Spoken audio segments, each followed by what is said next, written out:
ఈరోజు Vodafone idea ఎయిర్టెల్కి సంబంధించి ఒక పాజిటివ్ అప్డేట్ వచ్చింది. అండ్ మార్కెట్ ఓపెనింగ్ టైంలో ఎయిర్టెల్ పాజిటివ్గా ఓపెన్ అయింది, వడాఫోన్ ఐడియా కూడా పాజిటివ్గా అయితే ఓపెన్ అవ్వడం జరిగింది.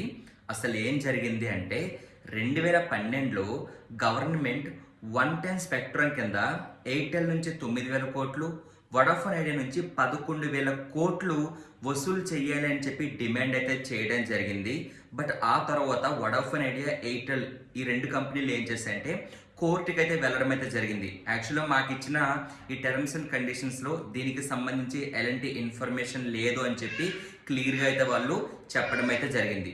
సో దానికి సంబంధించిన అప్డేట్ ఏదైతే ఉందో కోర్టులో పెండింగ్ ఉన్న ఆ అప్డేట్ రిలేటెడ్గా ఒక రిలీఫ్ న్యూస్ అయితే వచ్చిందండి. సో ఆ న్యూస్ ఏంటి అంటే కోర్టు డిమాండ్ నోటీసులు అన్ని కూడా క్యాన్సిల్ చేయడంతో పాటు కంపెనీస్కి ఇచ్చిన బ్యాంక్ గ్యారెంటీస్ కూడా రిటర్న్ చేయాలని ఆర్డర్ ఇచ్చింది అని చెప్పి ఒక అప్డేట్ అనేది రావడం అయితే జరిగింది. సో వచ్చిన అప్డేట్ ఏదైతే ఉందో ఇది పాజిటివ్ అప్డేట్ కాబట్టి వడాఫోన్ ఐడియా అండ్ ఎయిర్టెల్ రెండు కూడా ఈరోజు పాజిటివ్గా గ్యాప్ అప్లో అయితే ఓపెనింగ్ ఇచ్చాయి. బట్ మీరు గుర్తు పెట్టుకోవాల్సిన ఇంపార్టెంట్ మ్యాటర్ ఏంటి అంటే ఇంకా కోర్టు నుంచి అయితే ఫైనల్ నిర్ణయం అనేది ఇంకా రాలేదు. ఇంకా సుప్రీం కోర్టులో ఇది పెండింగ్ లోనే ఉంది. ఫైనల్ నిర్ణయం వచ్చింది అనుకోండి ఇంకా మనం పాజిటివ్ గా అయితే చూడొచ్చు.